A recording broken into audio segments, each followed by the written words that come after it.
Welcome to Dark Loops, Being an Anti-Racist. I'm Dr. Scott Jordan, cognitive scientist, philosopher at Illinois State University. And tonight we gather to continue our conversation on the recent surge in violence against the Asian American Pacific Islander community.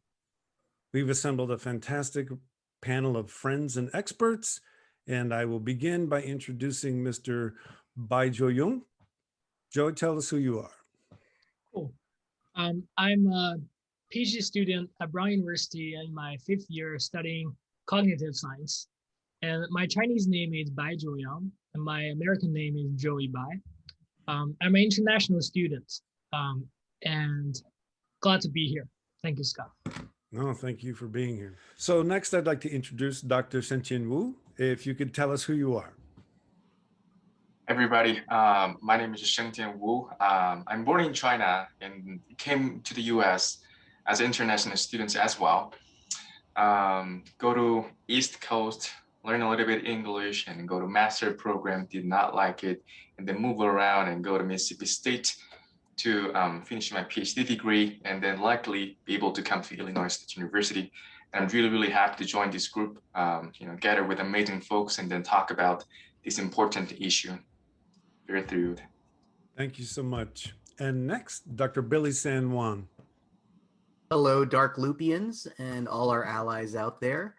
My name is Dr. Billy San Juan. I am a therapist, raconteur, and author. I've done writing with things like Magic the Gathering and the Sterling Publishing Popular Psychology book series. I've also been on panels with Scott and Elizabeth, I believe.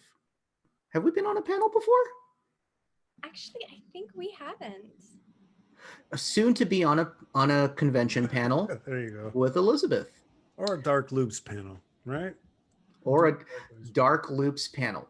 There you go. Next, I'd like to introduce Dr. Elizabeth Nicole Smith. Hi, I go by any variation of Elizabeth for my American name, and my Korean name is Yipang Shil. I'm a 1.5 generation Korean American biracial licensed clinical psychologist, and I work at Mere Care Neurobehavioral Health, which is also an APA accredited training site, and so I get the opportunity to work with our emerging clinicians, helping them with their cultural humility training. And I've also been on panels with Scott to advocate for diversity representation and the use of pop culture in therapeutic settings, as well as doing a lot of not-for-profit work and advocacy work with organizations such as KAWA, the Korean American Wellness Association, KAC, the Korean American Coalition, NAPOF, and NAP Chicago's wellness program. So I'm very stoked to be here. It's very exciting, and I am just very grateful. Thank you for including us. I'm thrilled you're all here. Thank you so much.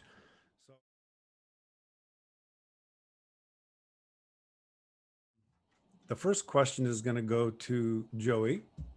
And the question is, I want you to say some things about Western media's depiction of the Chinese government and the impact of that depiction on the vulnerability of international Chinese students.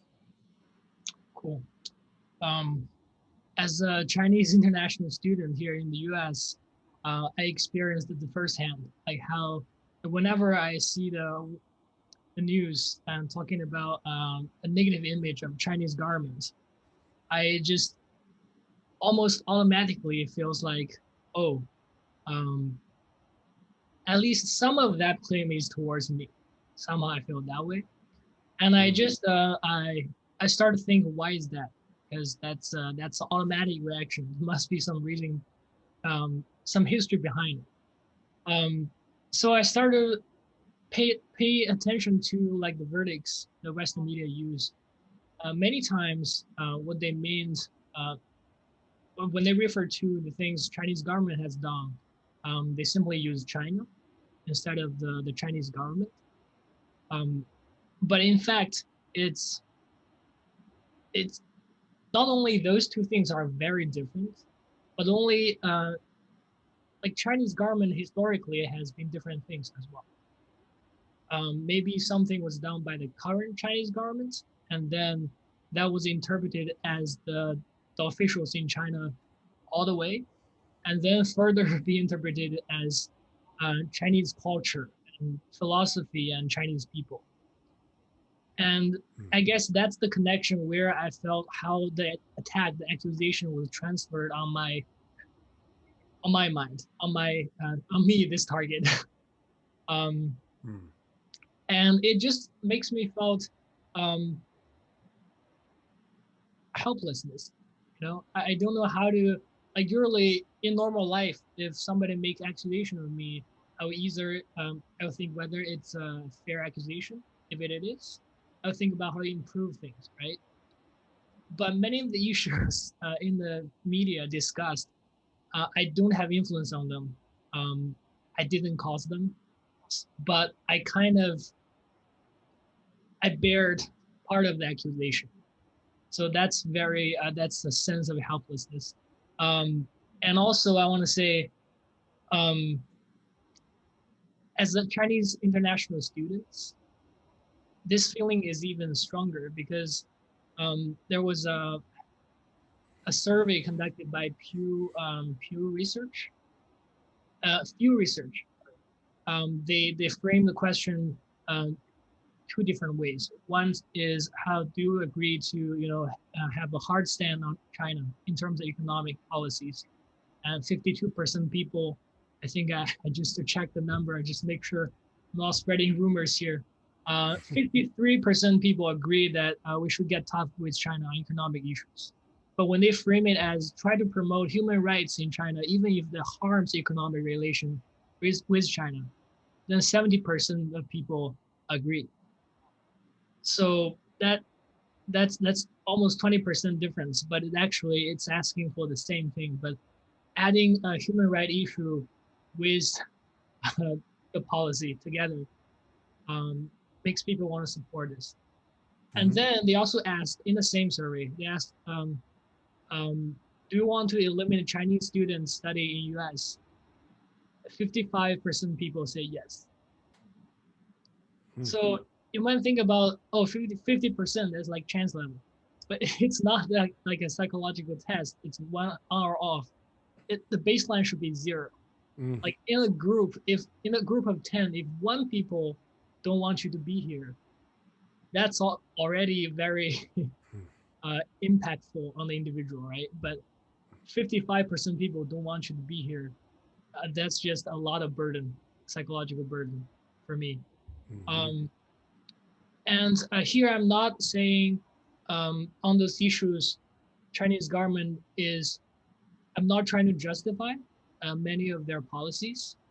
I'm simply saying that next time for the audience out there, if you want to discuss those issues with Chinese international students, maybe pick the time and sense the room. Like a bad example would be, I know one of my friends in the class, professor, mentioned something about COVID, like early last year. And he was talking about the US won't be as worse as the China was at the time. And my friend, she's a Chinese international student. She stood up saying that, but by the number, there are already more cases in the US than China. And the professor replied, like, in front of all the other students during class. He said, well, the Chinese government is hiding the numbers. So, I mean, privately, you ask me, do you think they're hiding the numbers? I would say yes. And it's not only just me, everybody, I think most people knows. But in front of a group of people in a formal situation, you put that out there, it just, the accusation was, received by that single student, my friend. And she just walked out of the class and dropped the class. Has the consequences. So I guess we want to talk about these issues. Many Chinese students are open to discussion, but maybe keep it private and also pick a good time. Yeah, that's what I want to say. And when you're in a position of intellectual authority, create an air of curiosity, as opposed to an air of certainty. particularly in a university environment. I'm not going to get on my pedestal about the cultural roles of universities, but if universities give up on imagination, man, the culture's done. So if we're not fostering question asking more than answering, we're in a bad spot. So does anyone else want to respond to that? It's infuriating. You know, the classroom is supposed to be a safe place for learning and growth. And then when you're singled out, whether it's, you know, directly or in this case, you know, semi indirectly, you know, the professor didn't directly address you two, but kind of did, you know, and the fact that it was so indirect opens it up to gaslighting too. Mm-hmm. Oh, well, I wasn't talking about you. Right. I was talking about the Chinese government. Or worse, I was talking about your government. Yeah. You know, we as human beings, as many of us on here know, as many of the viewers know, human beings like to compartmentalize so that we can organize information. So it's not fair when you become the representative for a country, for a culture that may not necessarily represent you as an individual. So I'm sorry that happened to you, bro. I'm just gonna say that's messed up.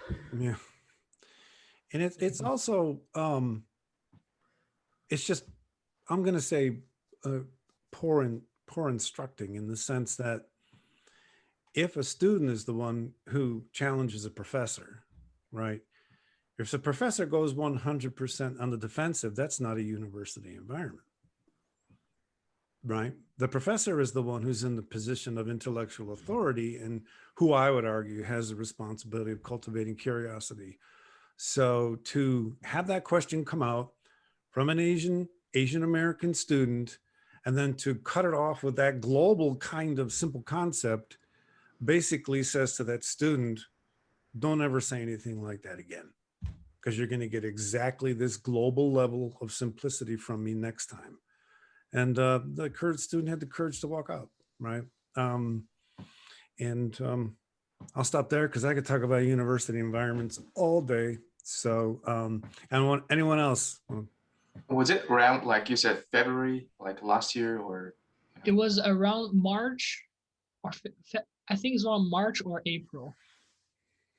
That's like the time when, you know, Asian community get more and more stressed, and there's more and more hates coming out, and it's super frustrating and disappointing that that professor who's supposed to be leading the conversation and supporting the community without discriminating, will look like on the opposite side, you know.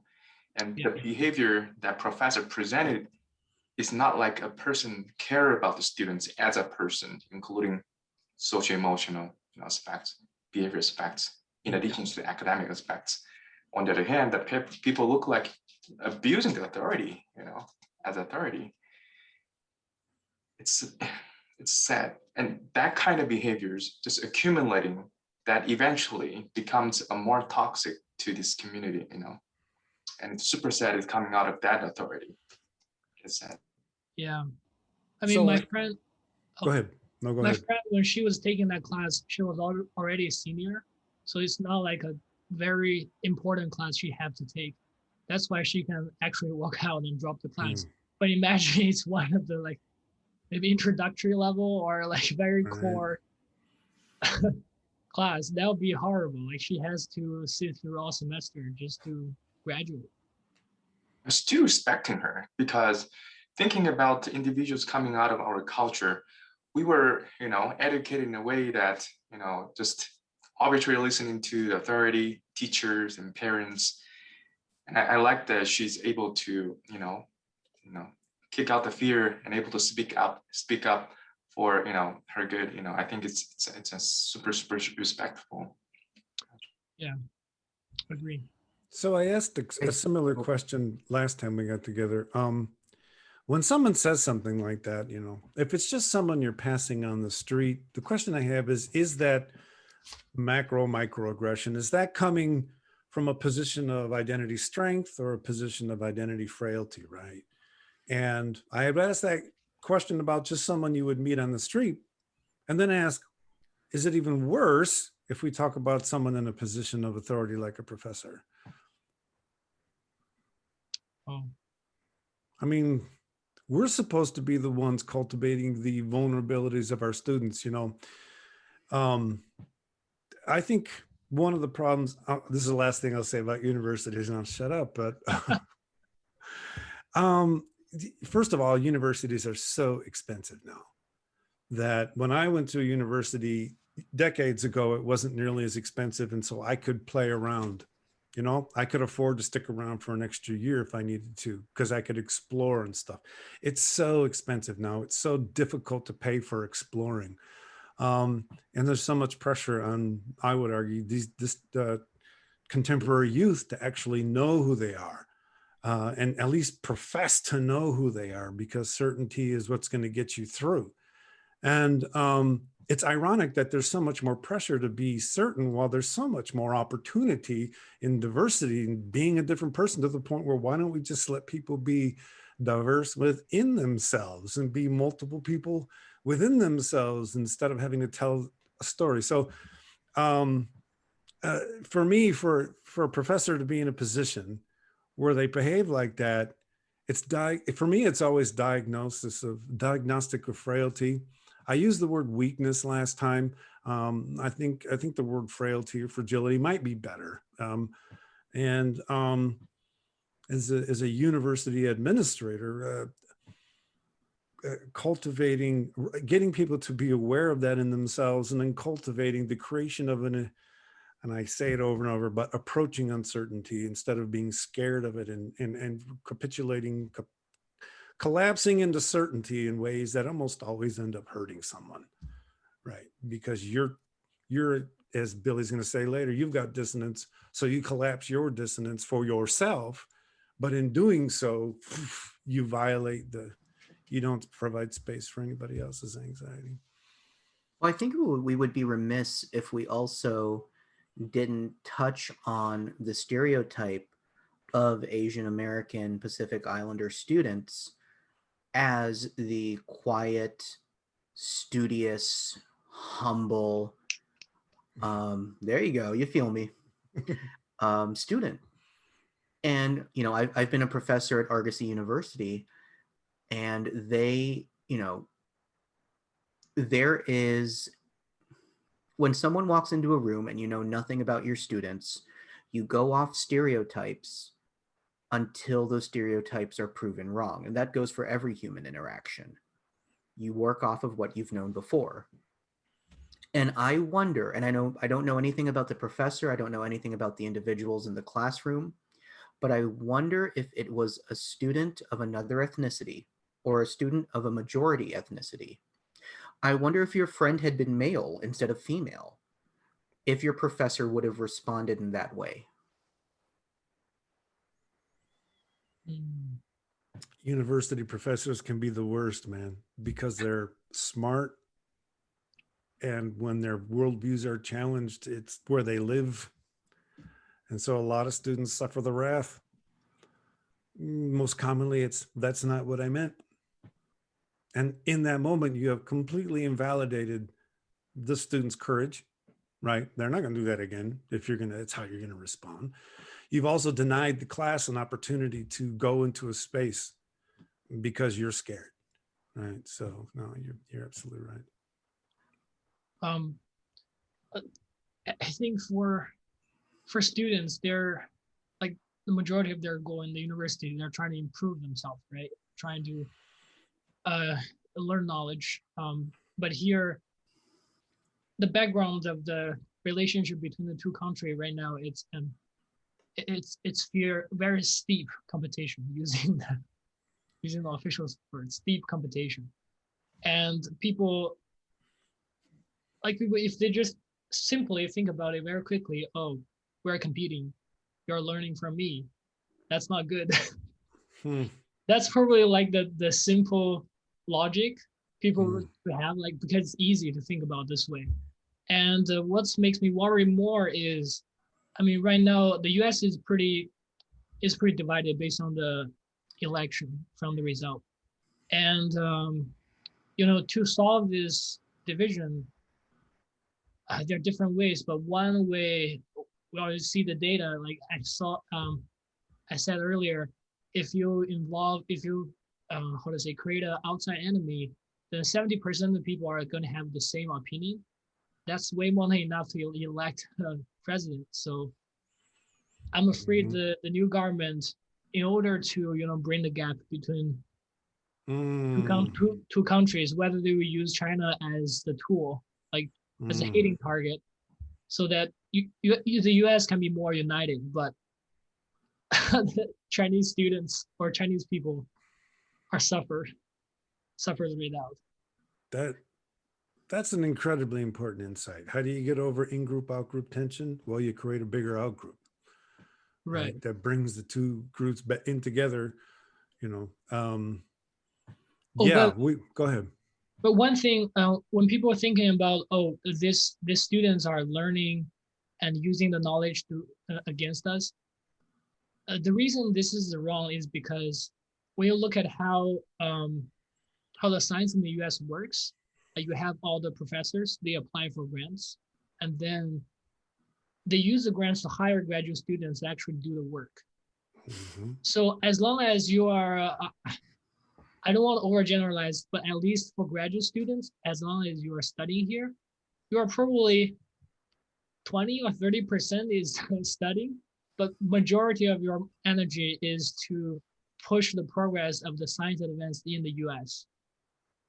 Like if all the Chinese graduate students just suddenly leave U.S., I don't think the science here is gonna keep working. I think it's gonna be a catastrophic. The results is gonna be catastrophic if that happens. Students in the U.S. are not students. We have a system where we are hired labor and we are a source of income, and it's tragic. Yeah. I think that's the point, no matter what we produce as a students or scholars, they need to treat us as a human being first and think about where we're coming from, what we feel, what their behaviors might look like, and how that impact us, all the time, academia especially,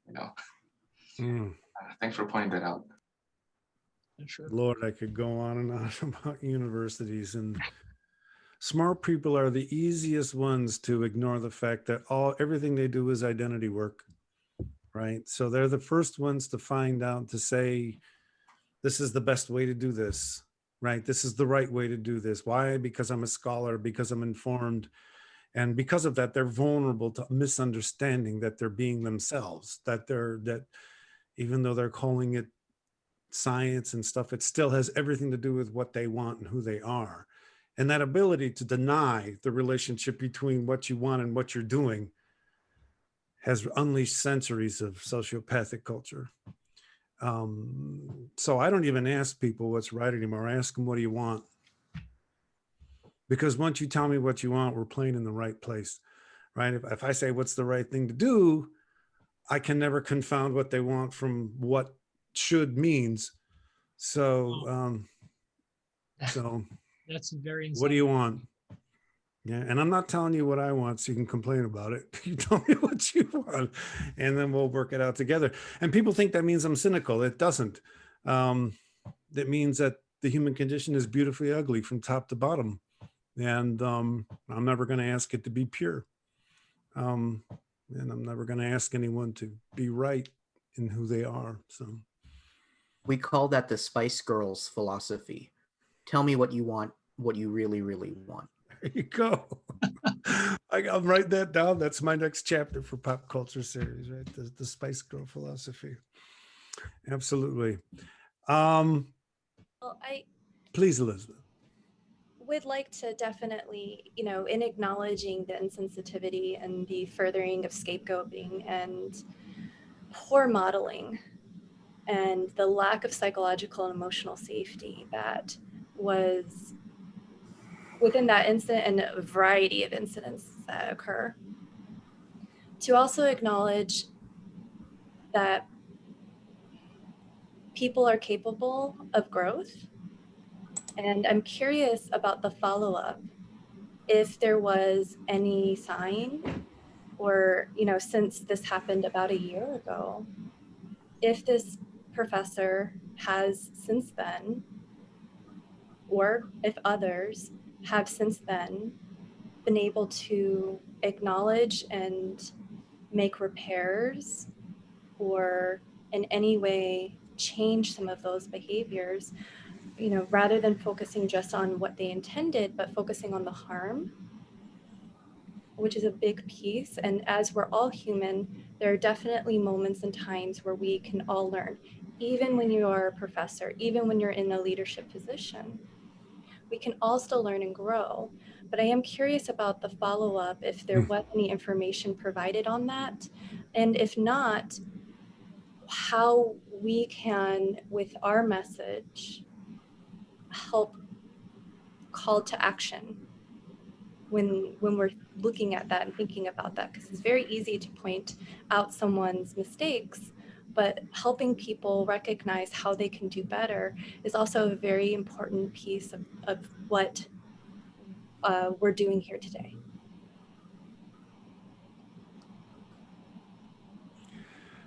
If you have any, you know, information, if there was follow-up or not, that's okay. But I was just very curious about that. I don't know. My guess is not, just based on how the professor responds to the students. I'm like, there's no way that guy would, but just guessing. And Was that the question for the example, the story I told earlier? Mm-hmm. I mean, I was not there. My friend told that story to me, and she was, because after the class, she was very frustrated. She just wanted to find someone to talk about, share the feeling. I'm just thinking maybe her emotional state at that moment also doesn't allow her to detect that piece of information. That'll be my guess.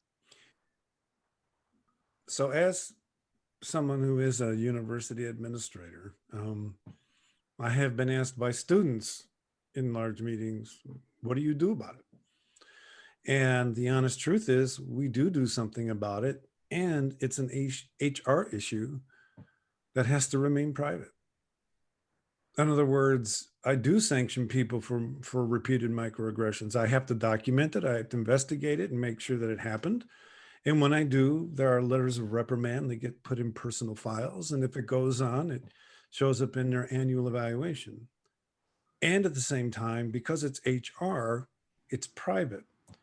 So universities, I would argue, are selling themselves short by not informing the world that they do this, right? And just one thing more on this, I think it's important for, at least in my experience, it's been terribly important. It's terribly frustrating sometimes to work within any bureaucracy on behalf of victims and have the bureaucracy fail, right? And so what I have found is when I have someone who's been victimized, harassed, microaggressed against, who comes, talks to me, first of all, people don't trust institutions to do anything about it because there's no narrative about what they do or if they do anything. But what I find is I report to them what I was able to achieve. And what I do know is that when they know that at least my level of administration has their back, it completely matters to them. And even if I can't get it to play out at a higher level of the university because other bureaucratic infrastructures come into play, I'm not blaming anyone. I'm just saying if I can't get progress, if I can't get satisfaction going through the university bureaucracy, it still matters to the student to know that someone's on their side. You know, someone's presenting their case. And I put that out there for anybody who might be listening because the work matters. It's not always the final result. It's them working with people, working with victims on their behalf buys them some peace that they wouldn't have if they felt they were kind of all alone and not listen to it all. So I encourage people to do the work, even if you don't trust that it's going to go somewhere. And I think we'll find that in the next 5 years, we're going to find how to make it happen. And universities are going to be called to explain to the world, how are you dealing with microaggressions? How are you dealing with sexual harassment? And don't give me just HR stuff. That's fine, but what do you do that stays secret? And, you know, don't give me the details. So I have sensed a growing desire on the part of university administrations to put this in the culture. I'm going to shut up because I can talk about this forever. Well, I think to Dr. Smith's point as well, it's a microcosm of what happens in our society, whether it's a school, whether it's a job, whether it's our own families, extended families, people who don't understand what the minority culture, whatever that culture might be, is going through. Because Scott, or Dr. Jordan. You can call me Scott, please. Who are you? No, I'm just kidding. I'm sorry. Dr. Scott Jordan. Gotcha. But to your point, you know, HR has to keep it secret. Completely understand that. Same thing at a corporation, same thing anywhere you might work. But that's still silence. And silence is always, always, always going to be on the side of the oppressor. Yep. It's always going to be on the side of the aggressor. So I think it's a very valid and excellent question. The administration, they took their steps. And this is a question I pose because I don't know the answer to this. What are steps that peers can take? What are steps that students can take? You know, when you're the population that is getting berated, humiliated, aggressed towards, it's very, very hard to punch up because everything is against you. I was thinking the same thing. So when that instance happened in the classroom, what other psychology, that's psychology classroom, right? Yes, psychology classroom. That's psychology classrooms, supposedly grad school. If you learn about how to become an anti-racist, become a social equity advocate, what are you supposed to do? What that professor might have told you to do, dude. And even though you don't make any impact, I really hope there was a one person at least reach out to that individual and say, I'm so sorry that happens to you. And I'm not with that professor and I think blah, blah, blah, point that out. Or were they being just silent? You know, that's a entirely different situations. Even if there's a one person that able to speak up, not in front of any other people, my expectations on psychology students is able to speak about in that situations. If you're capable, speak that up without hurting the professors, you know, not look like against him, but have him aware of what he's doing at that moment so that you can remediate that situation a little bit and give that professor maybe an opportunity to apologize, right? Have an open discussions after the class even, you know. I hope that happened, but I was not there, but that's what I really hope to see in the future, you know, especially from psych students. Good point. I got to tell you, this is where therapists can train the world, right? In other words, I have difficulties. I was years ago in a situation where I'm not going to go into what was said, but something was said and I couldn't believe the person said it. It wasn't a racial comment. Well, basically someone said, I don't know why all these people are, the only reason people are voting for Obama is because he passes, right? And this was at a professional setting. And I froze because I couldn't believe someone said that. And then my friend just very casually said, I don't agree. Can you explain what you mean? And so I'm thinking to myself, why couldn't I do that? Why couldn't I just stay that calm and say, I don't agree? Why? You know, could you tell me what you meant? And, you know, I went to the guy later and I said, why can't I just be calm and just calmly say, why'd you say that? And I think it takes training, right? Because you get so amped. What? And then, you know, by that time, the moment's gone when you get yourself calmed down. So I think as therapists, you are all trained to be in the moment in a way that's not so reactive, in the moment, in a way that's so other regarding and open and calm. And you guys can tell me, but I suspect has something to do with the training process you undergo. I disagree. I disagree. Okay. I think the therapy training does help. But Dr. Smith, Dr. Wu, Joey, the four of us, we've had that training since we were born. Hmm. We have been living in a world of microaggressions. We've lived in a world where if someone of a majority culture, whether it be ethnic based, whether it be sex/gender based, we automatically in our head have all of those schemas, those automatic equations of how to respond. You know, we talk about diversity training. Every minority in America has gone through diversity training, whether it is the Asian American who learns this is how I have to speak. I have to overpronounce my words so people understand me. Whether it's the Black person who learns this is how I have to talk to the police. Whether it's, the LGBTQ member who, when they're in a place where they don't know if they feel safe revealing if they have a partner of the same gender or something like that, that they don't disclose that. That advocacy, every conversation we have, every single conversation, whether it be with friends, whether it be with our bosses, our professors, there is always a risk assessment. How much do we push back? How much do we relent? Because it's not a matter of pride, it's a matter of safety. Yeah. With the safety in mind, we often might choose silence.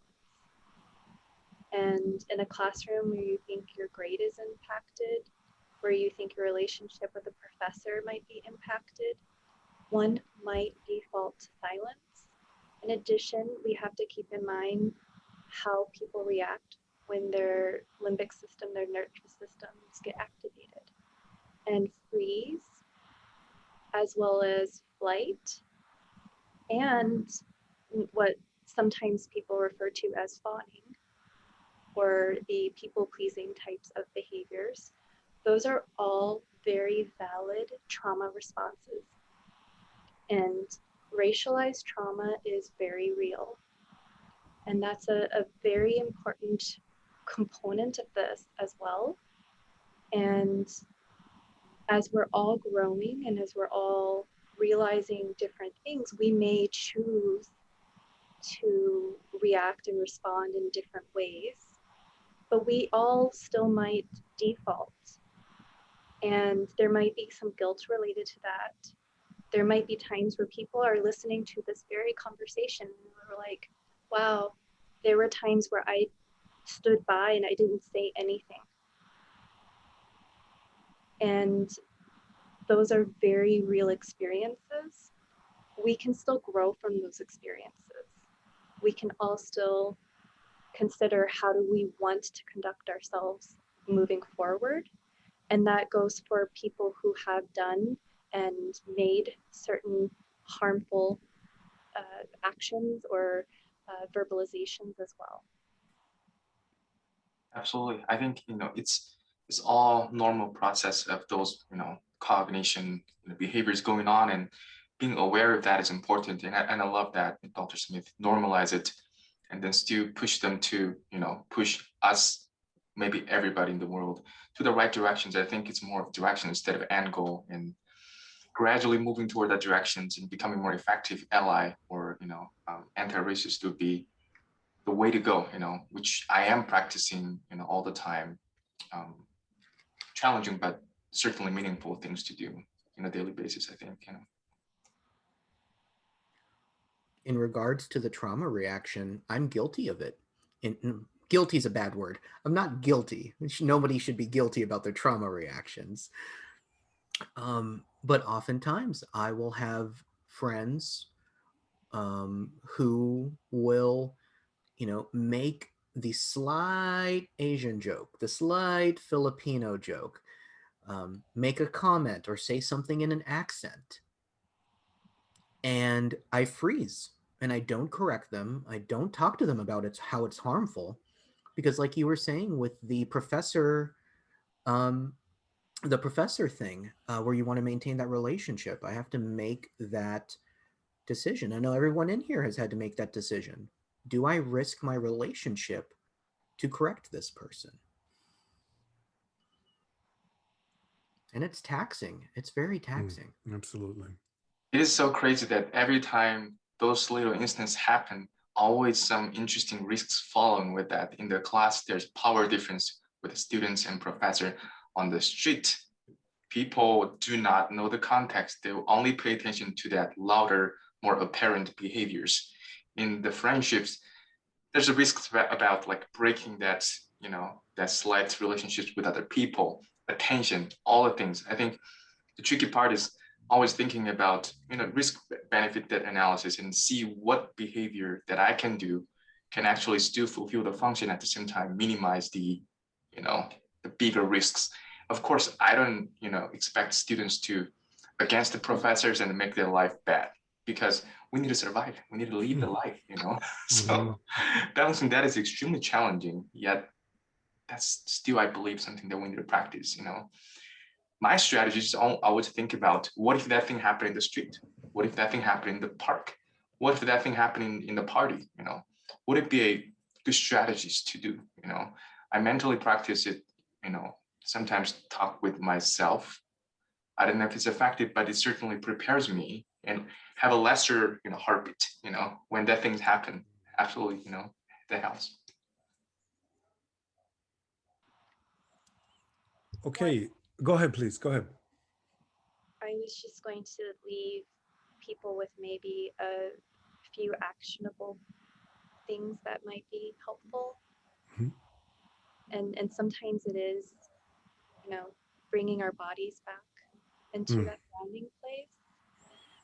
And sometimes it is just saying something to the effect of, that bothers me. I'm not quite sure why. I feel uncomfortable. And it can even be a, piece of asking someone, like you said earlier, Scott,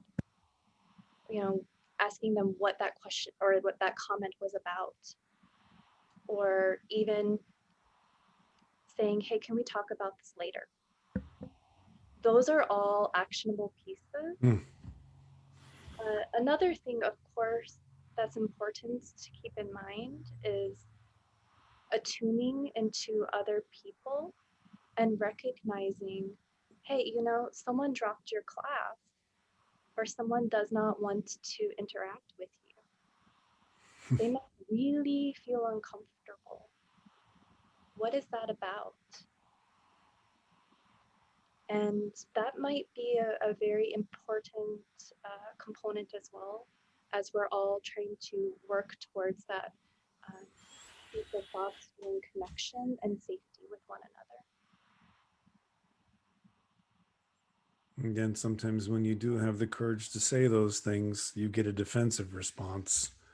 And trying to train people not to have that defensive response first, because that defensive response is so invalidating and really has long-term consequences. Even though it only took 700 milliseconds to generate, it has an impact for years.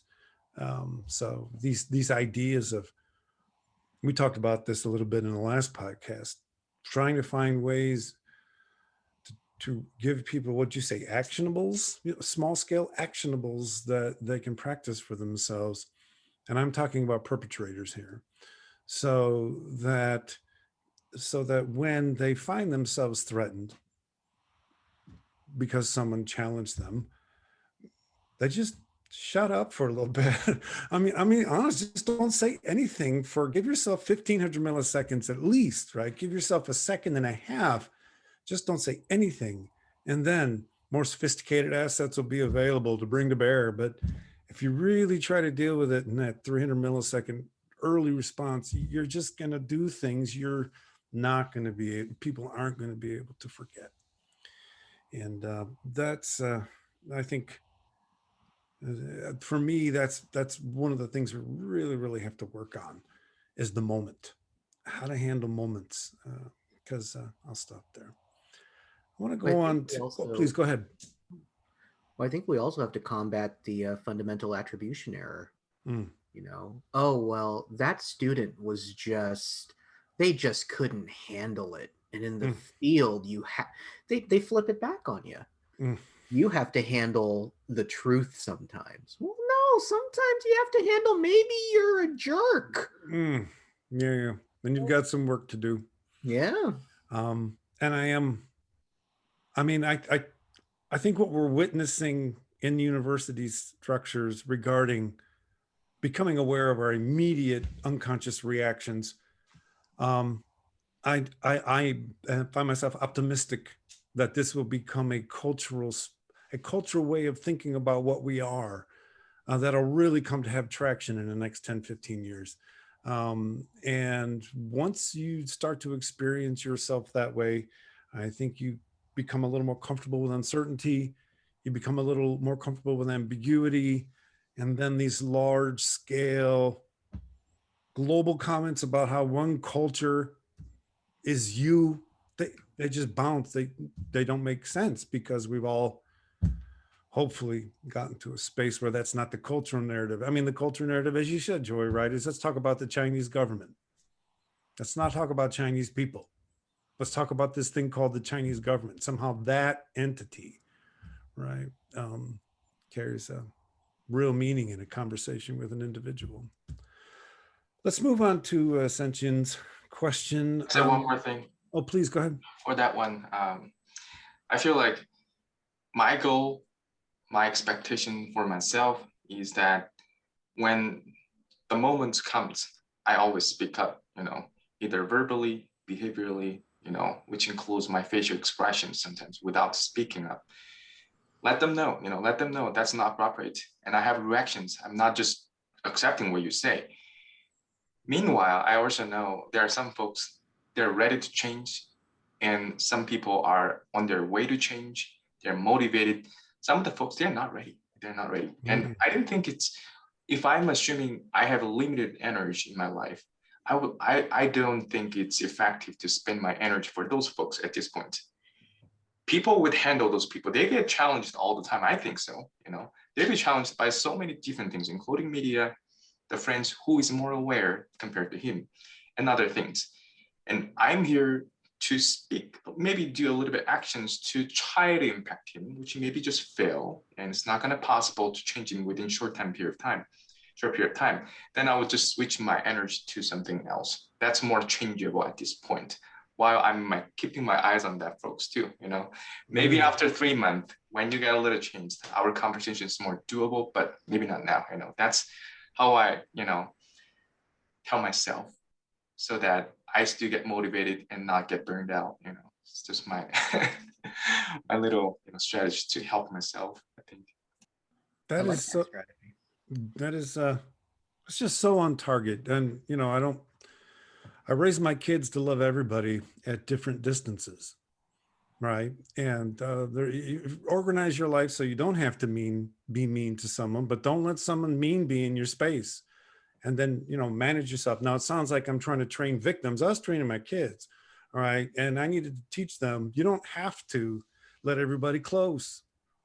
And this is one of the struggles we have with empathy training, is often it's done by people who say we have to let everybody in, and I think that's a very dangerous proposition. And if we can look at empathy as a management issue as opposed to a right or wrong issue, you have to manage your empathy. Why? Well, because when you take on someone else's suffering, it's extremely taxing. And you have to manage it. So, we're in this accountability discussion in our culture right now, right? And we can't let empathy get in the way of accountability. I actually said that. We cannot let empathy get in the way of accountability.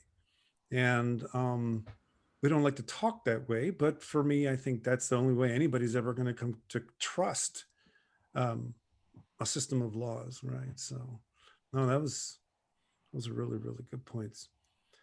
So I'm going to go I'd love to. Oh, go ahead. No, go ahead. It's all good. sorry. I'd love to touch base on something that Dr. Wu said about. It's fascinating the part you brought up about burnout as well, because I think that's a major thing that in the next few months the Asian American community is going to have to deal with, just like the Black Lives Matter movement had to deal with, and a lot of other social progressive movements. Is anyone who's not part of the targeted community is going to get burned out about hearing about this while we're all still living it. So, I applaud my colleagues such as yourselves for keeping the fight on and not letting it go through the byway with the wind, because this affects us all. And you have to give yourself time with people that you truly, truly trust. You have to, you guys are talking about all these amazing topics because one of the things we do in this culture is undersell the value of family, right? We act like family is this place where you go and you all get along, and it's not good if you don't. And I learned very quickly, family is where my kid can throw a fit after school because she's done, right? And you know what? That's sometimes what I've done. I've had it, and my point is they don't leave, right? We all have these moments of maximum weakness, and family is one of those places where as long as we're not hitting each other and doing things, too terrible, family's where we can be our weakest. And I think that brings so much peace to life. It sounds weird. What do you mean? Be upset and mad, but you got peace? Well, no, I don't know. I've never had peace for long, long periods of time, but I have had moments of calm, and I know it has everything to do with being able to be my weakest with my family, and they don't leave, and we provide that for each other. And you have to find those people. Yeah. Rather than framing it as being your weakest, how about being your most vulnerable? Yep. I'm being flipped when I say my weakest. You're absolutely right. Being my most vulnerable is actually insecure. Absolutely. You're absolutely right on that. If you don't have that in your life, man, that hurts. That's hard. There's nowhere to be insecure with other people. And I mean, that's a really important component of the self-care that we need to do as we continue experiencing a variety of things. I mean, every day there is something in the news. Every day there's something that we're personally experiencing, and definitely in systems that are trying to tear us down in a variety of ways.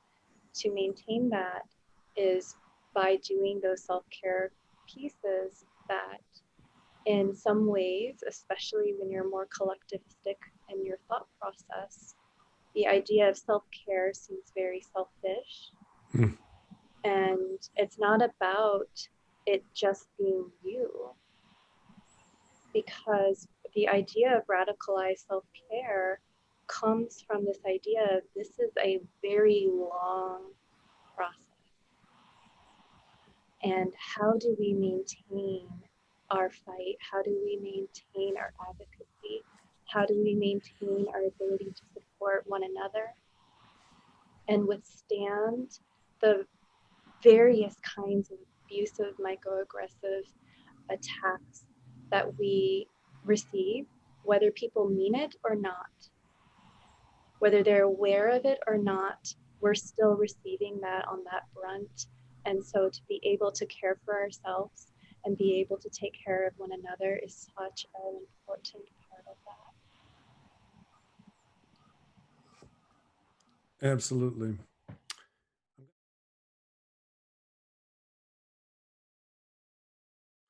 I'm going to go on to a question for Xiangtian. I want you to say something, if you would, about the lack of education in the United States regarding Asian culture. Yeah, I don't know. For me, it just doesn't make sense to say Asian. What do you mean by Asian? It's huge. It's huge. And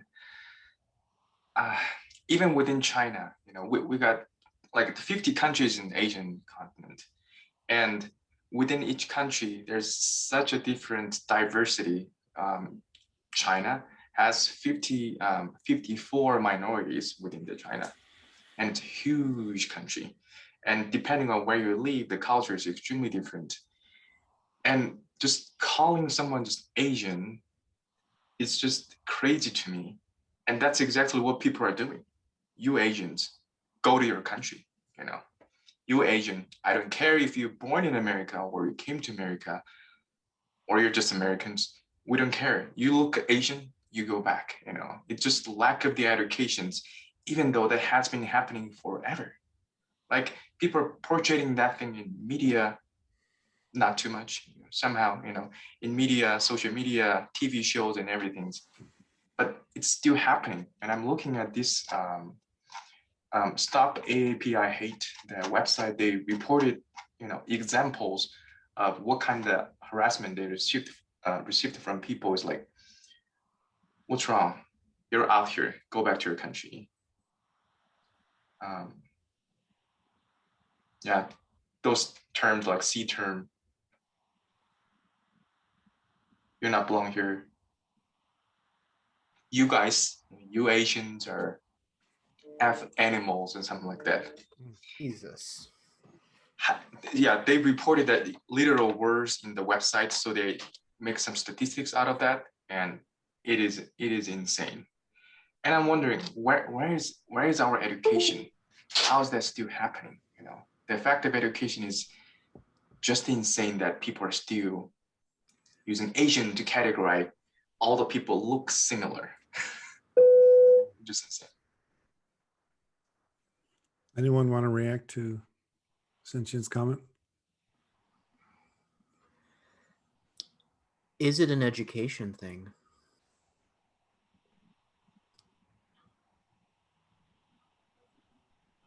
As much as we educate people, I'm sorry, go on. Yeah, I'm gonna say like education that not only comes out of this education system, but also who is in the place to impact people to consciously or unconsciously learn what it is, you know.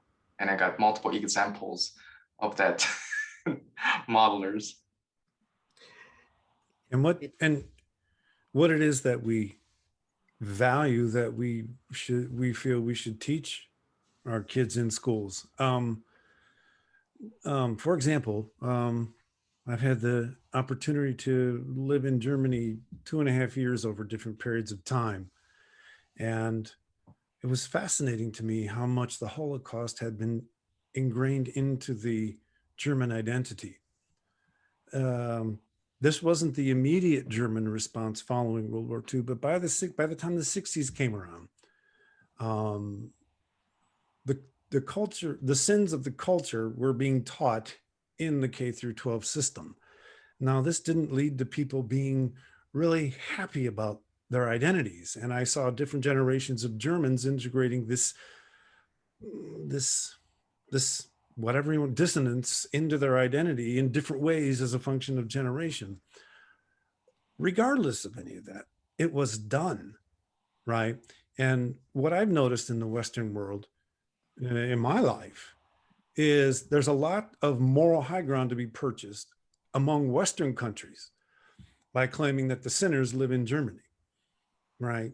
And a lot of Western countries have been able to purchase a lot of moral high ground and produce a lot of atrocities from that high ground because they claim that sin exists somewhere else. My point is that the Germans made a very conscious decision culturally that they weren't going to let their capability of generating trauma be ignored in terms of what they taught their kids about their culture. And I do think that this culture is on the brink of a similar sort of move, even though, you know, it's been 100+ years since we supposedly ended slavery. I think we're going to start talking about these things quite in real ways in our K through 12 system. And it's not that it's never been talked about in a real way, but there was a huge difference in how I experienced Germans talking about their past, and now I hear Americans talking about their past. And so the education system can matter. It can do things that get us more geared towards an other-oriented framework in our, managing the world of suffering, as opposed to managing myself so I can maximize my capital. Now I'll stop there. I'm Anyone thinking, else? Go ahead. yeah. So I'm thinking, why is the case? Like, other than education, what could be the cause of the problem or potential remedy of the problem? And then I started thinking about globalization. I'm thinking also internet, because before those two things, we're just the way we get impression from other people is to actually physically be there and interact with them. So our knowledge keep up with our ability to influence people. Like, we can only influence them when we, have the experience with them. But right now with internet, we can just post comments. We can have our opinions, not by physically be there, but just by knowing the fact that this thing exists. I don't have to have knowledge of it, but I can make comments and have opinion on them. So there's a lack of real interaction, lack of time to getting to know each other behind the speed of internet, behind the speed of globalization, I guess. It's that removal of the psychological moment, the moment of interaction. You've all talked about the cost benefit analyses you go through in the moment, and perpetrators aren't going through any of that when they're on the internet. They just type.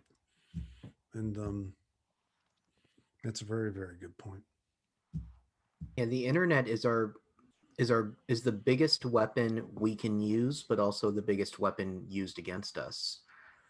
Because there are echo chambers where people who have those defenses of, well, I'm not doing anything wrong. I've never physically hurt an Asian American or an Asian. I've never, that's not me. And people reinforce that despite whatever microaggressions they might be doing. But at the same time, the internet is what we're on this panel with. Yep. Twitter, Instagram, Facebook, all these social media sites, the Asian American community has come together in solidarity to support each other. So it's Joey, I'm glad you brought that up, because it's definitely something we can't ignore in this conversation. Agreed. Going back to Shengtian's point a little bit, I think like the challenge faced by education is the amount of information kids receive in school is already overwhelmed by the internet. I think it's a hard issue to solve, like how education can keep up with that. Absolutely. And I hope they surpass the knowledge phase, and include more in-depth discussion and more in-person discussions with the purpose of addressing the potential ongoing trauma and ongoing systematic pressure on them. I think, more circumstance level pressures on them. I'm looking at these statistics they put on this Stop AAPI Hate, their website. This online hate crime report counts 7% of these entire, types of different type of discriminations they received from other people. Number one is verbal harassment, name calling. It's insane. So going back to online, I think the difficult part of online is that it's easier to type and there's less barriers to type, and it stays there forever, and anyone who can see it would go back and think that's a really, really, really reasonable person thinks and speaks about that word, while we have no information about who that person is, and leaves to our imaginations. And it's quite painful, it's really painful, because it can reach out to any persons when we compare to one-on-one individual interactions. So it's yeah, it's painful. It's just hard. It's hard to even manage, you know. Well, I will tell you that when I talk about the things I don't like about the internet, I just sound old. At the same time, the neuroscience are pretty clear. Psychologists have been arguing for 30 years that it's very difficult for the mental contents of one person's mind to get into mine, because all I really have direct access is to their behavior. Therefore, we invent this concept called the theory of mind, and it's been fruitful, and we all know what we're talking about when we use it. The last 20 years of cognitive neuroscience has told us it's the exact opposite. As a matter of fact, when I talk to someone, what I'm doing is actually letting their words take over my word planning. When I watch someone behave, I'm letting their behaviors take over my behavior planning. This means that when we are with each other, it's extremely easy. And the work actually comes in who we're going to keep out. And I think when we start talking about empathy that way, it gets us more to a management model of empathy. And because then we can see the lives of the privileged are managed such that they never have to make empathy decisions, because they're never face to face with people that they may have to consider whether or not they're going to extend empathy to them, because they work in a certain place, they live in a certain place, they drive a certain car, clothes, home, and all of that infrastructure works to manage their empathy work for them, right? So I'm one who believes that it's a lot harder to say racist things to someone's face than it is on the internet. I could be wrong, and I don't know about the data, but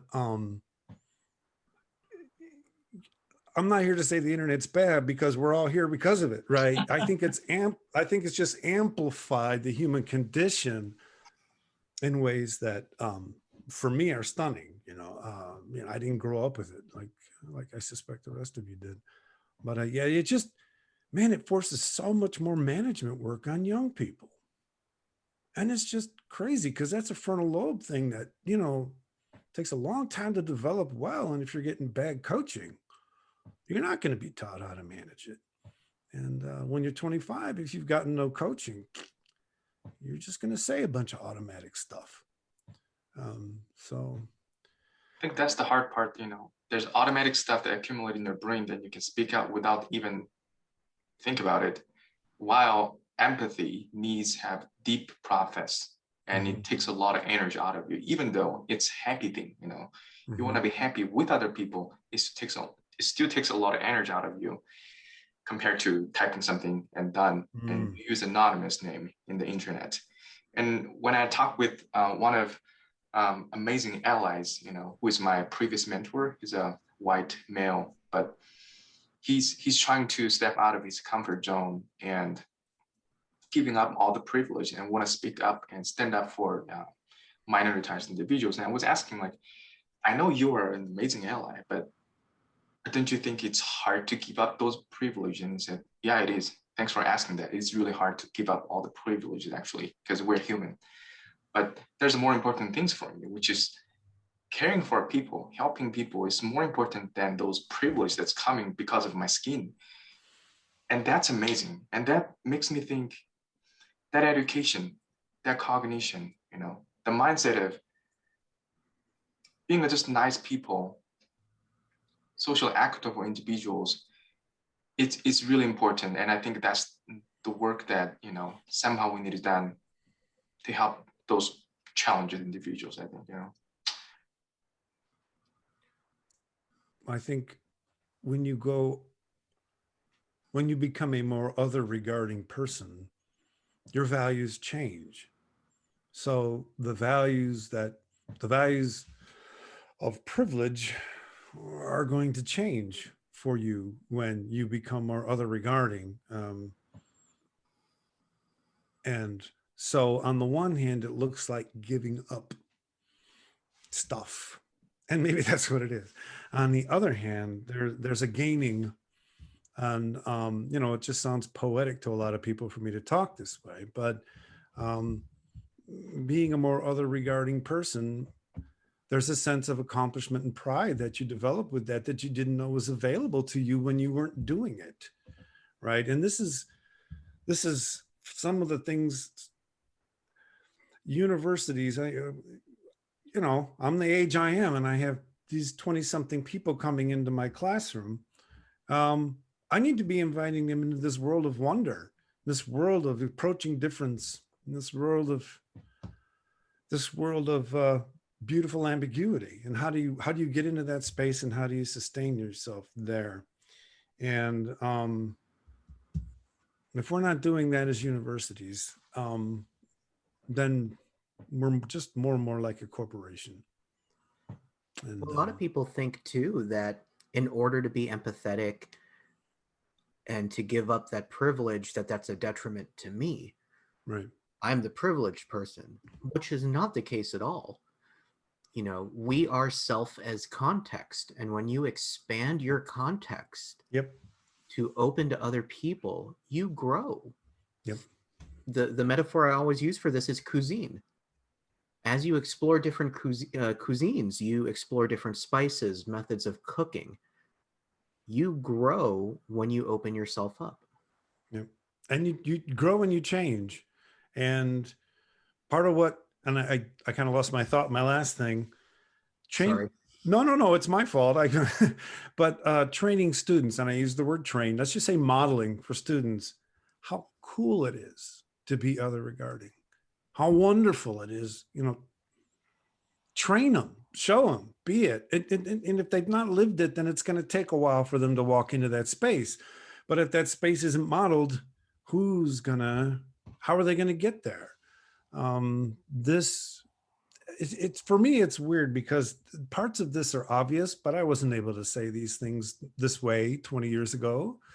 I would have just written a song, and but it wouldn't have been tied into my science or my theory or philosophy like it is now. So yeah, I think you're very on target on that.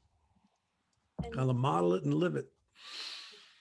And going back to other regarding, I think it is important to acknowledge that some of the things that we're talking about can be really hard for people, because and in a lot of ways, as people grow, they are also going to shed some aspects of their prior self. And with grief, there is denial. With growth, that can come and be part of that.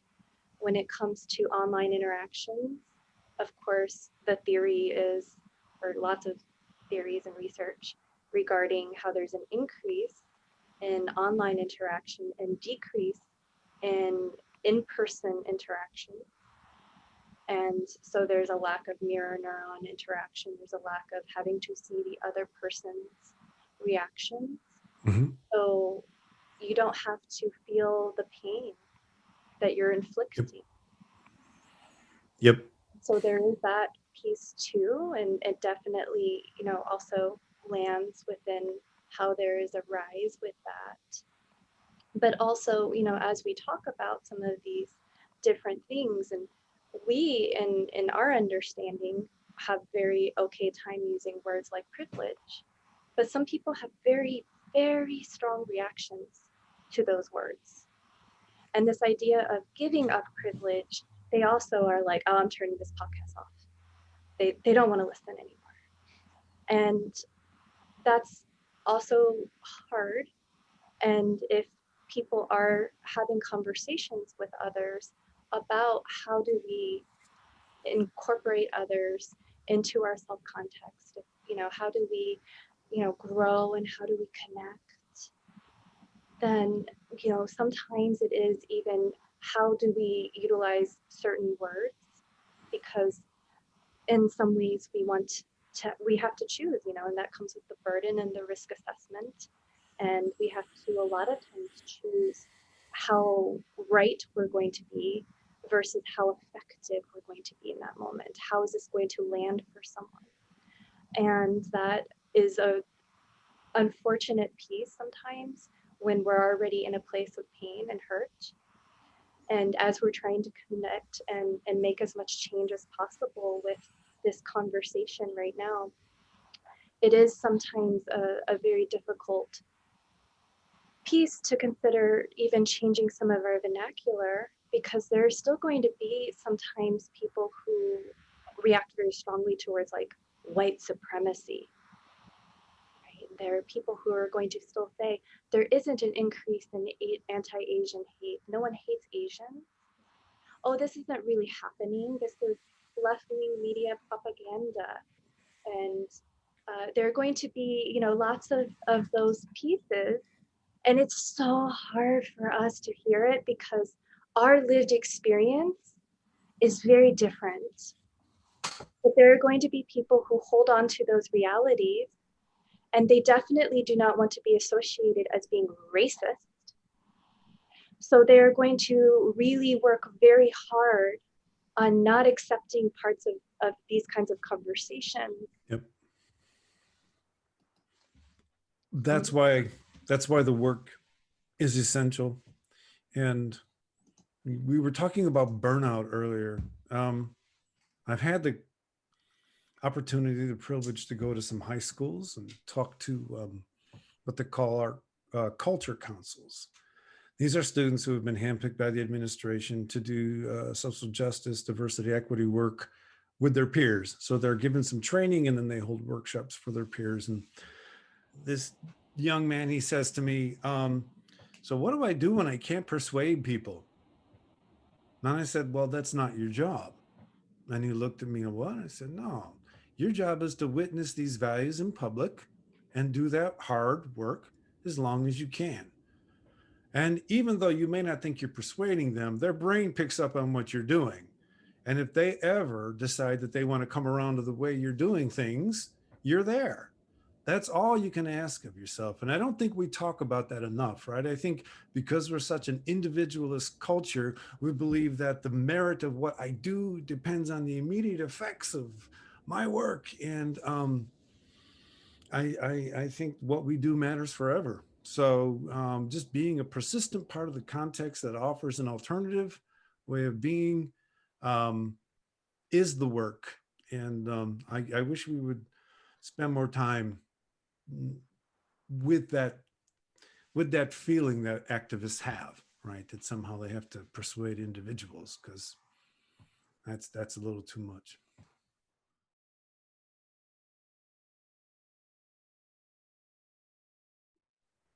Billy, would you please talk to us for a bit about the struggle of managing an identity as a member of the AAPI community? When we brought this up earlier, before we started recording, we had a little brainstorm session.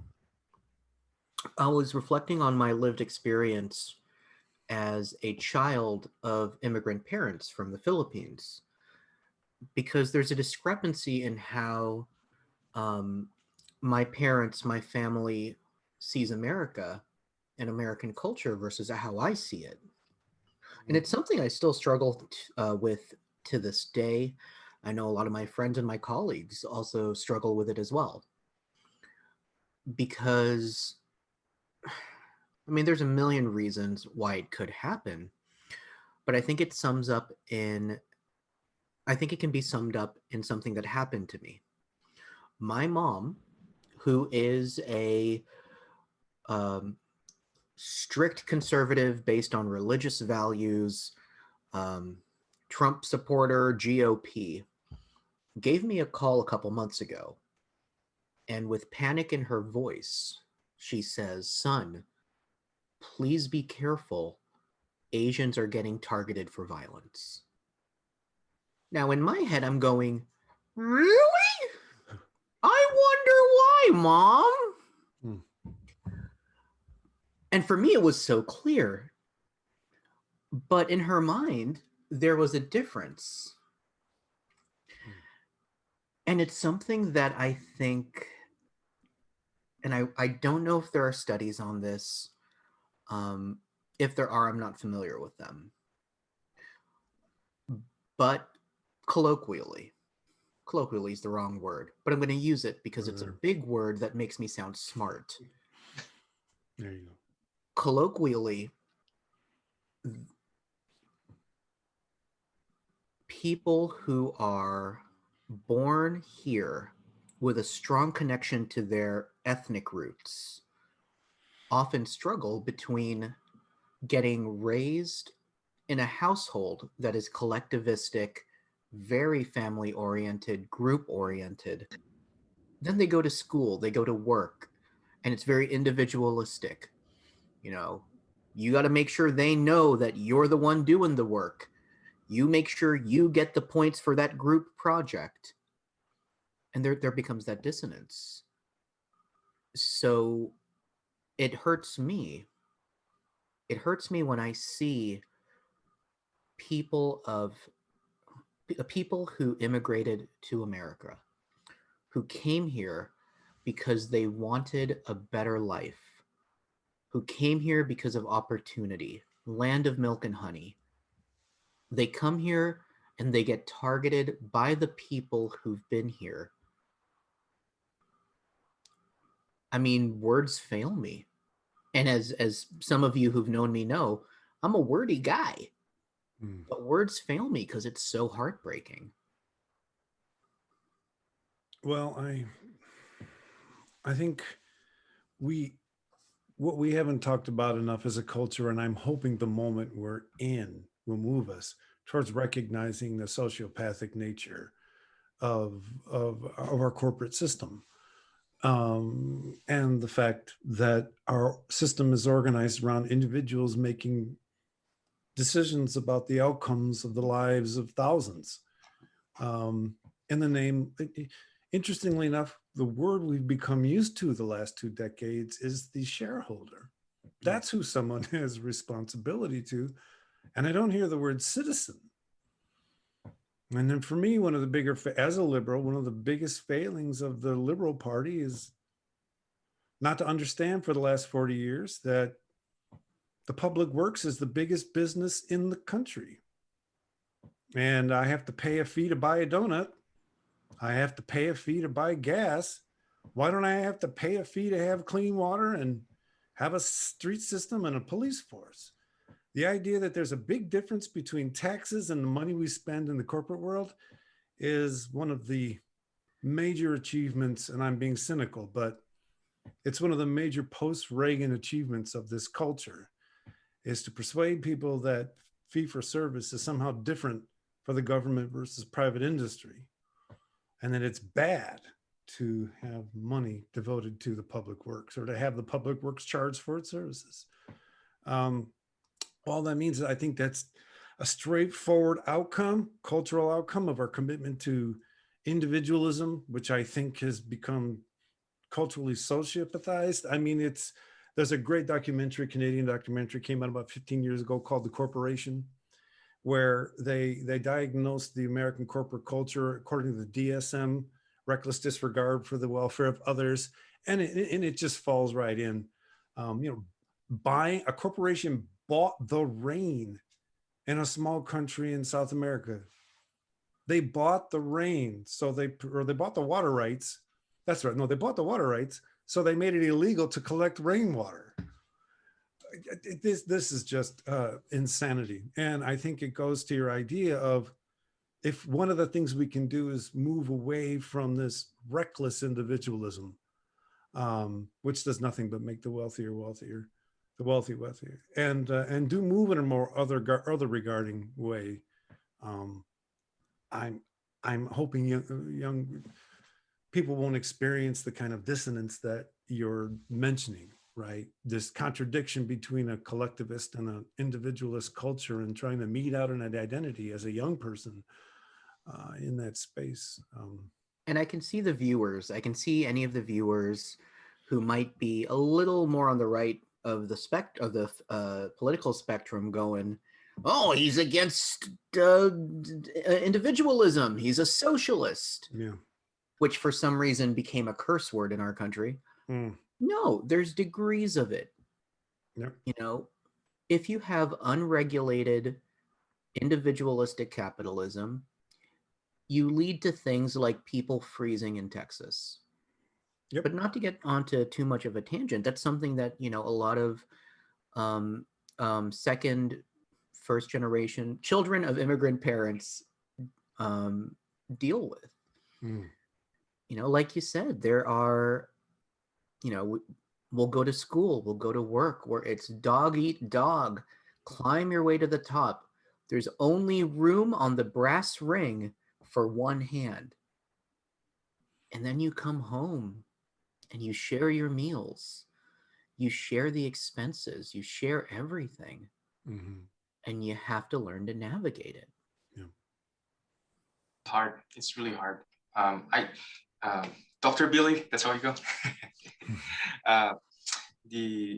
There's a similar study, not exactly talking about Asian populations, but it's a Latinx study that talking about when they first thinking about coming to U.S. and then arrive in the U.S. as immigrants, huge acculturation stress occurs, and a lot of emotional stress coming up. And then as individuals get more adjusted as society, at the first few years, the stress would decrease, but as they emerge into the society, now they face the reality, what's going on, including the racism and everything, then the mental health actually decrease. There are that longitudinal study describe about that, which I think I recently read about it. So, and I think it's really important that you speak up that in this moment, so people can see it, visualize it. It's not just book thing. It's not research thing. It's reality. And that it's important people to know that and then reflect when they hear what you say. Because if they're rational people hear that, I really hope that impacts their behaviors, really, really think so. I mean, of course, it's not as simple as think, reflect, and behave differently. I think at the end of the day, I really hope people move toward that anti-racist route and respect other cultures too. Yeah, America, why it is beautiful. I think we get so many different people from so many different cultures, Yes. and without respecting it, it's gonna be a hell. Yeah. Yeah. Hell. Yeah. Are you gonna force that white supremacy here and gonna only force that one standard on these diverse individuals? I don't know how that's gonna work, just crazy. I agree. You have so many flavors of people here. Mm. And even like Dr. Wu, like you were saying earlier, one word for Asian, there's so many different cultures, and every country has its own different cultures and regional cuisines. In America, we have, Texas barbecue versus Memphis barbecue. And I think I'm using food because I'm a little hungry. But even within this country, there are different flavors. And you want to just coat everything in the same spice and come up with a homogeneous, quote unquote, American? And you're going to do that by beating people randomly, by hurting them and degrading them on the internet? If you're that type of person, I've got a message from you. Dr. Billy says, you're dumb. You're dumb. And the only reason I'm saying dumb and not other words is because we have been specifically asked not to curse. Yeah. I think the gestalt that we've created here tonight, I've been asked in the past, what should we do? How should we act as anti-racists? Should we be giving empathy to those who don't seem interested? What do we do? And I have to admit, I'm social on this one to the core. And what we have to do is just keep active in the space, make this a continuously available part of public space and public conversation until the point where you're not in the know and you're completely uncool if this isn't what you're doing. Now that may sound cynical, but I'm not interested in finding the right way, because I'm sorry, I usually find the word right to lead to binaries where everybody quits and the rich get richer. I don't find binaries that solve problems. What I find solving problems is desire and ability. And so it goes back to the idea of witnessing in my classroom, a love of difference. Absolutely. And, I remember one day in my research methods course, I took in the movie Beasts of the Southern Wild, because I wanted to talk about, it's a fantastic movie if you've never seen it, but I wanted to talk about borders, psychological borders, and physical borders, and students loved it. They never expected it in a research methods course. But I felt it was important for them to recognize that all these numerical distinctions they were making have to map onto a world of lived reality. Otherwise, you're talking to yourself, right?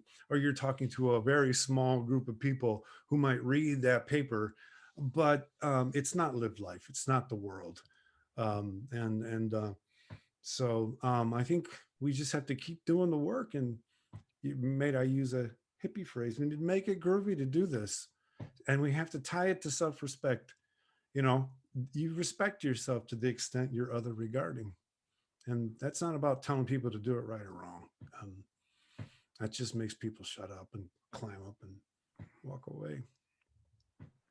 So Can I please make do. a comment? Yeah. About this, like when one culture think their culture is kind of like the right way, but the other culture, although in the same country, the other culture are kind of in a minor position, not as superior. I mean, I've tried to analyze why people would have this kind of feeling, right? Why? I mean, everybody is proud of themselves, but to have this type of attitude, there must be some things trigger this. So I'm starting to think, well, right now, U.S. #1 economic in the world, economically speaking, and also army #1 in the world, political power #1 in the world. I mean, I think those are behind those false sense of supreme culture. People kind of connect, okay, we are the strongest in the world. That's because everything we are. I just want to say it's not. Culture is culture. Culture doesn't make this country like certain culture doesn't make this country the strongest in the world. Actually, ironically, the reason why US is the strongest in the world is because slavery. I mean, it's not your culture, it's other people's labor that makes you the strongest, and then you take it for then you misinterpreted the reason as, okay, our culture is the best because it's the right way, it's proven by the result which is like we are the strongest country in the world. I'm thinking maybe this misinterpretation is where this comes from. It's the ultimate sociopathy engendered by individualism. Because if I can believe that all of us live a life that we created for ourselves, if I can really believe that, then I can deflect any suffering anybody else is having because it's their fault. Because all of us are in the end on our own, and we all are responsible for creating the world we live in. And when you really buy into that, and you really get people to think that they're on their own, I'm sorry, but what that does is just let the wealthy get more wealthy and not have to engage anybody's suffering, particularly when the middle class is going along with it. It's insidious. And this is the, I'll just say, this is the kind of work that at least brings people's awareness, makes them even think about the fact that, oh, wait a minute, you're right. Someone else did build that road. Oh, someone else built that car. Oh my God, almost everything I used was built by someone else. I really am not, I didn't do this by myself. And then what does that mean for who I am, right? Yeah, you're totally on track with that comment. And this is the work part of the work I see our culture really, I'm going to use the word needing, but I'm going to really say I really want it to do. I think there's just so much more to be unleashed in this culture if we were to be more other regarding, and we don't even know it. I think Joey really hit on a nerve, on a, not a nerve. I think Joey really hit on something really important about this, the idea of us being number one. Because first and foremost, I love this country. I'm very patriotic, not in the traditional sense, because I want this country to grow. I want this country to be better. And when he said, you know, this country is based in slavery, if you look at the two major businesses of America, and when I say major businesses, I'm not talking corporations, I'm talking students, and I'm talking military. Students, the student debt is huge. Yep. And a majority of people, from my understanding, when they join the military, there is a sense of patriotism, but a lot of it is for the GI Bill. Yep. A lot of it is for, you know, for advancing themselves. So then you have people who aren't students, who aren't in the military, or maybe they are, and they take the idea of America as the number one country in the world, and they internalize it. I'm number one. My country is number one. And now you're telling me I'm not number one? You're telling me that this perfection that I have internalized, this domination, this utter badassery that I have is actually a glass house and that there are cracks in the windows? Automatic defense. Because yes, is America number one? In a lot of ways, yes, but in a lot of ways, no. Because you know what? When I'm walking on the street and I see a group of people in a red MAGA hat, as an American, I don't feel number one. Very well said. I think in some ways you speak to the collective narcissism, and it is a lot of times that false self that is created, and it's this idealized self, and if it's ever threatened, there is a very, very nasty response. But, you know, along with that is the scarcity mindset, this mindset of how do we survive? And when we look at how this pandemic even started, where did all the toilet paper go? Were people doing the other regarding? No. Where did the Lysol wipes go? Were they saved for people with autoimmune diseases? Were they saved for people with disabilities? Were they saved for the frontline workers?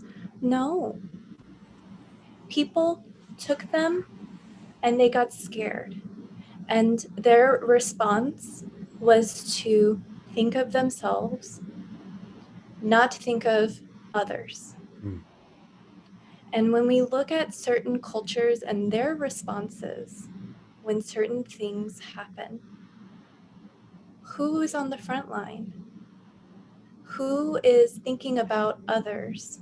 Who is doing that kind of compassion?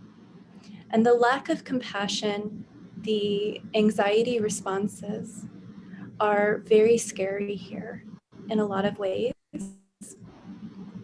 And part of what we're talking about is, in a lot of ways, you know, people will say things like how Asians are basically white. Oh, they're the model minority. They don't experience racism. All kinds of things. At the same time, we are also perpetual foreigners. And that's a piece that comes in whenever the scarcity mindset comes in. And it happens within groups too. There were plenty of people who were like, oh, well, I'm not Chinese, I'm not going to encounter anti-Asian bias. And that happened too. And it's really irresponsible to say like, oh, this is only happening from one group towards another group, because it happens in a lot of different ways and it's very complex.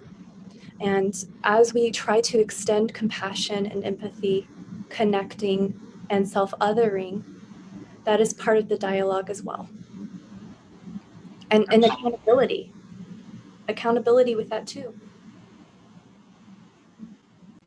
See that, absolutely a concern now. I'm really concerned that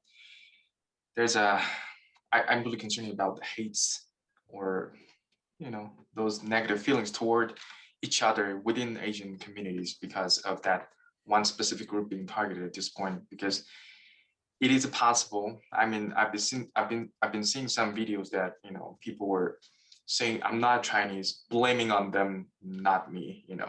But see, because of that bias, the root of bias, we all got targeted. In order to fight against that racism coming out of big culture, the culture that holds the power, I think we gotta be all together in this place. I'm looking at those like statistics, all the my Asian minorities get targeted. The first one is Chinese, and then Korean, Vietnamese, and Filipino, then Japanese.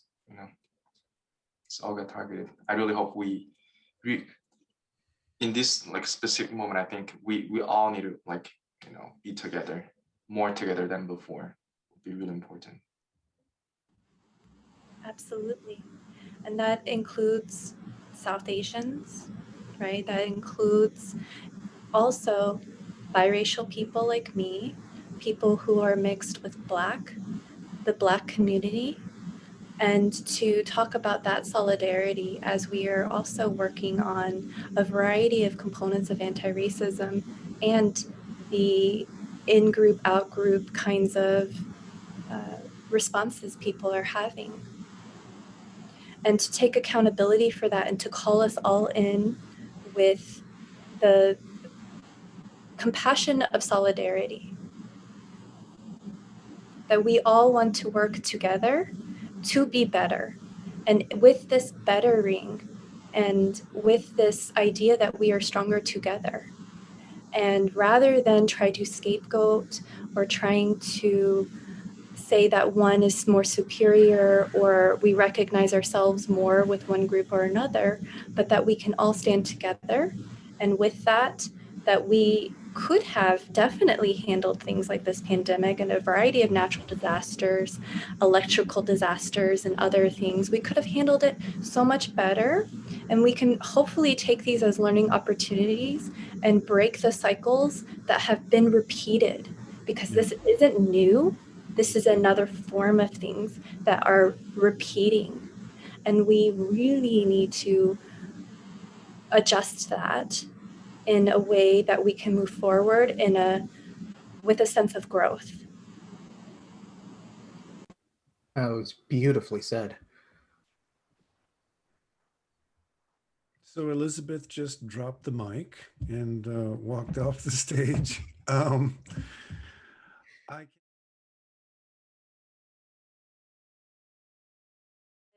Well, in regards to the use of science, that isn't something that is just history.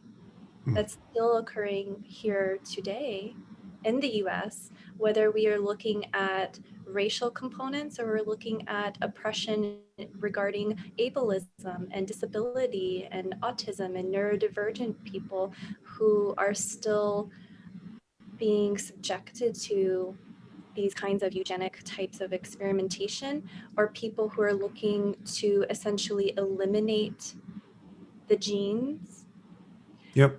People who are going through situations and unfortunate things that have been sanctioned by our government, such as forced sterilization.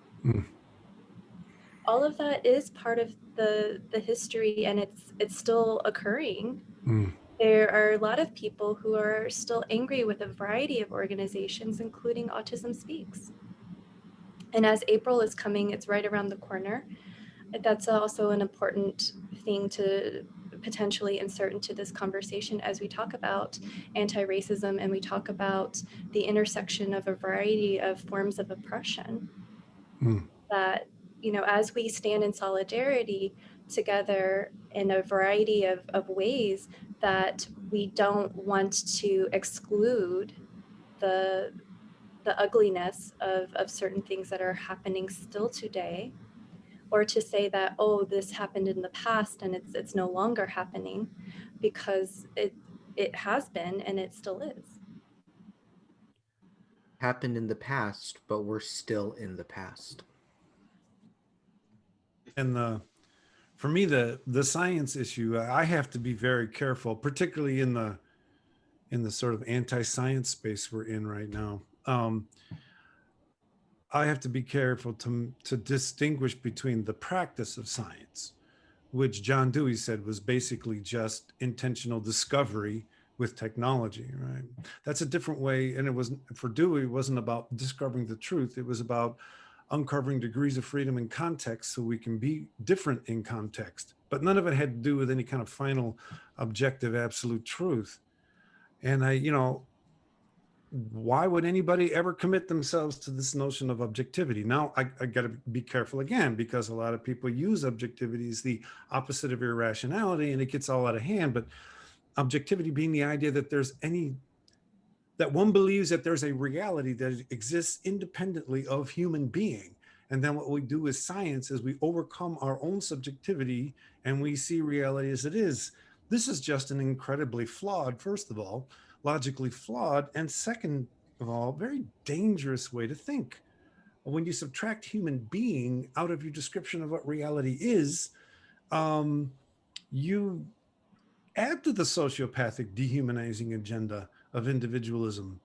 And feminist scholars have been writing about this for 40 years, about how objectivity has come to be associated with maleness, and subjectivity has come to be associated with femaleness. And white guys get to just believe that the search for objectivity is gender neutral and that their white bodies aren't providing them any privilege because they believe in this objectivity thing. So I think there's more being purchased by that natural philosophy than just science. There's privileges being sustained, and groups are being kept out. And that doesn't even have to be intentional for it to work.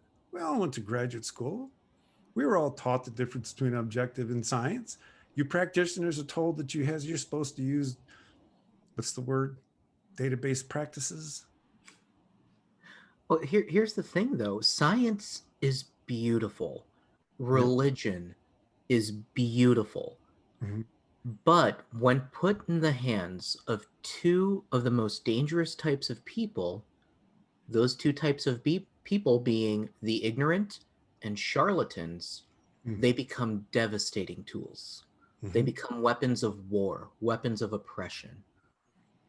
So if we talk about science as a tool to understand the world, but when placed in the hands of someone who doesn't understand what they wield, who doesn't understand the power, who doesn't understand that they can use this tool to justify any sort of oppressive thinking they may inherently have, it becomes dangerous. Yep. Very much so. And I very strongly believe that if more people were in the mindset of utilizing the scientific method, they would be able to challenge their biases a lot more readily, because you wouldn't just come out with an idea and say, okay, that's a fact. Let me look for all of the evidence that confirms that fact. But rather, let me look for things that might discount that, that might challenge that. And in the absence of anything proving that otherwise, right, then we would continue to say, well, there's support for this, because all I'm finding is support for it. And being able to challenge the null hypothesis is a very important component of science, and a very important part of anti-racism, and a very big important part of working towards challenging our own inherent biases. And why sometimes it's very difficult when the social media algorithms and the media really play into people's tendency to negate the scientific method and to fall into their own biases in that echo chamber that was mentioned earlier. Well, when Elizabeth was talking about this, it rang the bell in me, like the part when she said the part that you kind of actively looking for like confirmation bias or looking for evidence to have a conclusion. Why do you have to have a conclusion? Like, I remember when I was at ICU, every time I talk with Scott, and there's something like, back then my English was not, was even less good. Like my English was, I still struggle a little bit. So many times when Scott was talking to me, I kind of understand, I kind of don't, but I kind of remember the words he said. And then carry on, I have more experience in the US. Then just, I have those moments multiple times that suddenly I realized, oh wait, this ring the bell. This makes sense in terms of what Scott told me. I can't apply to this.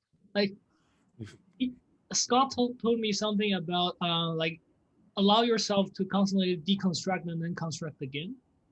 Kind of Full Metal Alchemist, man. Right. Be a Full Metal Alchemist. Right, and then I think this is one case that we have to just accept that we are not gonna have a conclusion and then just believe this forever and stop searching, because it's I guess sometimes it's just it's good for yourself and for others just to observe the facts, collect more facts without making any conclusion, and keep observing that. And feel okay to realize some conclusions you draw or beliefs you have based on so many histories could be wrong. It could be negated by new evidence, and that to be able to think that way, I think we have to be secure about ourselves. If we're being insecure, we want to confirm, right? We want to hold on tight. If we're okay to be insecure, we can let it go to, more casual. I don't know whether that's what you mean back then or not, Scott. I don't think I could have said it any better. What's more real, change or stability? And change is more real. Stability is transient. So what does that mean? What does that mean if stability is transient? It means that this isn't going to last. So look,